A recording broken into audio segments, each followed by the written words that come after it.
Hello, my dears. My name is Joanna, and I welcome you to Johanna Takonis, the Deconstruction of PTSD podcast. In this episode, we will talk about introspection, one of the most useful tools you ever get in your life in general, not just for PTSD.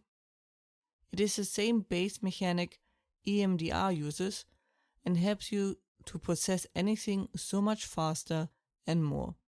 So it is very useful. Most of the time, it is about utilizing the tools we have in the best way possible. We of course will cover only the basics, unless there is one for more. So let us talk about it. Now, if you are thinking at the moment how you are supposed to wiggle a finger in front of yourself to achieve this effect, I have good news for you. The finger wiggling in front of the eyes is not really necessary, as it is debated in studies. We'll link it in the description. It can be just as effective to fix it at the spot in the wall. Let us call it the introspection mode for now, as it, as far as I know, has no official name, and this is my favorite thing, as it can be used for so many things and it's just so incredibly useful. It is basically you disabling the world around you and letting your brain go into overtime, like it does at night. But in this mode, you are controlling where it is heading, meaning you can process anything, work projects, trauma, daily problems, riddles, and so on. Remember the whole we are not using 100% of our brain? While not really accurate, this is the closest we get to actually using it. In this mode, you can tackle and solve issues that are impossible to deal with regularly or just greatly speed up regularly solving. You can access also more memories and control over emotions. There are many ways to reach this mode, and everyone has their own best way. We talk about that first, and then how to best use it in regards to PTSD. So first, how do we get into the introspection mode? Like I said, it can be done in many ways.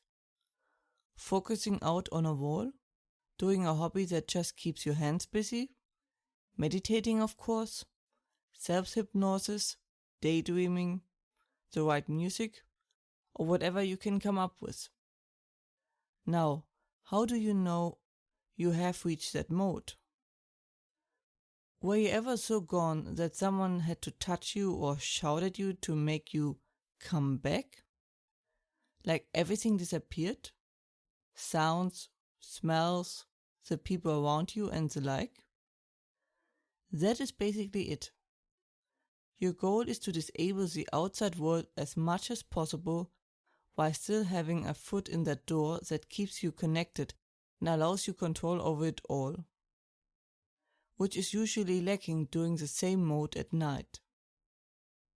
So you are basically sleeping while still awake. Taking care of stimuli from outside, especially seeing, but also smelling, keeping track of what's going on, takes a huge toll on our brain and costs a lot of energy and attention, which we tune out to be able to really focus on what we need to. It is sort of a controlled daydreaming. Might be not so far off, as in daydreaming we also create scenarios and tune the world out. It is daydreaming with you taking charge of the direction.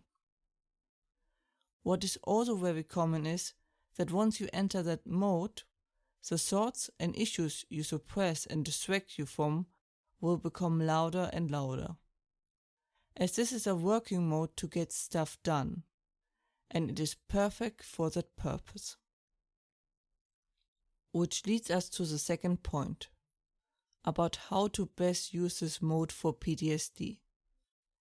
As mentioned before, it increases your capacities, better emotional control, better memory access, your problem-solving speed, and allows you to tackle problems directly, which is a huge benefit on its own. but it also lets us do things that are impossible otherwise. Visualize our problems, trauma, and the like. Within seconds, you can create scenarios to walk through your problem, or, more importantly, through your trauma, or trigger, or wherever you are stuck.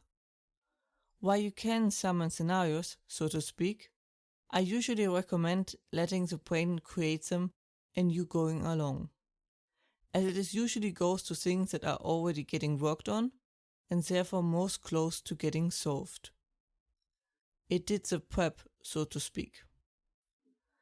It is showing you what it is showing you for a reason, and not showing you things also for a reason.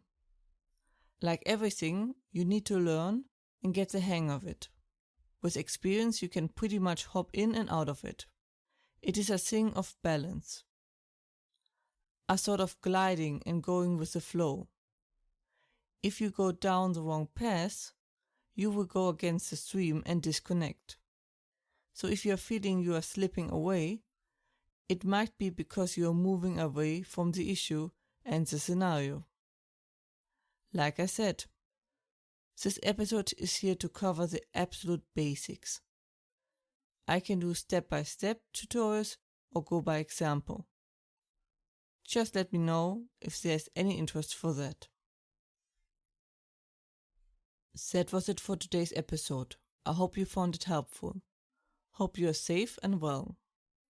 And as always, if you have any questions or feedback and the like, please let me know at contactme@johannatacoins.com. More information and transcript you can find as usually under johannatacoins.com/podcast/. Information regarding therapy you can find under johannatacoins.com/therapy/. And links are in the description. I hope to see you next time. Watch yourself and have a wonderful time.